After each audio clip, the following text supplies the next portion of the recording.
बातमी अर्थातच राज्य मंत्रिमंडळाची थोड्याच वेळात राज्य मंत्रिमंडळाच्या बैठकीला सुरुवात होतीये। अर्थातच दोन महत्त्वाचे मुद्दे या बैठकीच्या शीर्षस्थानी असतील। मराठा आंदोलन आणि उद्यापासून सुरू होणारा गणेशोत्सव या पार्श्वभूमीवर ही बैठक सुरू होतीये। त्यामुळे या बैठकीत मराठा आंदोलनाच्या दृष्टिकोनातून काय महत्त्वाची पावलं उचलली जात आहेत हे पाहणं महत्त्वाचं असणार आहे। तर तिथं जरांगे पाटील यांनी देखील अल्टिमेटम दिलेला आहे। जो अल्टिमेटम आज रात्री 12 वाजता संपतोय। अधिक माहिती घेण्याकरता थेट जाऊया आपले प्रतिनिधी चेतन ननावरे यांच्याकडे। चेतन, काय अधिक माहिती या सगळ्या संदर्भात? कॅबिनेटची बैठक आज होतीये, या बैठकीनंतर मराठा आंदोलनावर काही विशेष बैठक ही होणार आहे का, की कॅबिनेटच्या बैठकीतच या सगळ्याचा फैसला होईल? निश्चितपणे लागवी राज्य मंत्रिमंडळाच्या या बैठकीमध्ये निश्चितपणे मराठा आरक्षण आणि मराठा आंदोलन जे होणार आहे या संदर्भात चर्चा होऊ शकते। आणि या कॅबिनेट बैठकीनंतर जी मंत्रिमंडळ उपसमिती मराठा समाजासाठी स्थापित केलेली होती, ज्याच्यामध्ये आपण नुकताच झालेला खांदेपालट पाहिला होता।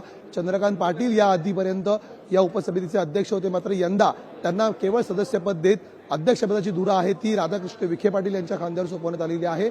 त्यामुळे या कॅबिनेट बैठकीत चर्चा झाल्यानंतर उपसमितीच्या बैठकीमध्ये सुद्धा मराठा समाजासाठी केलेल्या वेगवेगळ्या योजनांचा आढावा घेतला जाऊ शकतो आणि जी मागणी जरांगे पाटील यांच्याकडून केली जात आहे त्या संदर्भात काय भूमिका घ्यायची शासनाने या संदर्भात ही अधिकृत चर्चा होऊन भूमिका शासन स्पष्ट करू शकतं। दुसरीकडे उद्यापासून सुरू होणाऱ्या सार्वजनिक गणेशोत्सव आणि घरगुती गणेशोत्सव संदर्भात आजच्या कॅबिनेटमध्ये बैठकीमध्ये चर्चा अपेक्षित आहे। कारण एकंदरीत कायदा सुव्यवस्थेचा प्रश्न पाहिला असेल, गेल्या वेळच्या गणपती उत्सवामध्ये आपण पाहिलं असेल लालबागचा राजा असेल अशा ठिकाणी कुठेतरी हेरगिरी झालेली होती। पाकिस्तानला एकंदरीत जी माहिती पुरवण्यात आलेली होती इन्फ्लुएन्सरच्या माध्यमातून असे आरोप झालेले होते। त्यामुळे यावेळी पोलिसांचा चोख बंदोबस्त ठेवताना सीसीटीव्हीची निगराणी आणि एआयचा वापर कशा प्रकारे करता येईल या संदर्भात कॅबिनेट बैठकीत आदेश दिले जातील। तिसरी महत्त्वाची गोष्ट, नुकत्याच झालेल्या मुसळधार पावसामुळे राज्यामध्ये प्रचंड नुकसान झालेलं आहे, ओला दुष्काळाची परिस्थिती उद्भवलेली होती। या संदर्भात सुद्धा वेगवेगळ्या जिल्ह्यांमध्ये ज्या ठिकाणी पूर परिस्थिती होती त्या ठिकाणचा आढावा घेऊन नेमकी काय मदत दिलेली आहे, कुठे कुठे मदत देणं बाकी आहे या संदर्भातील महत्त्वाचे निर्देश दिले जाऊ शकतात।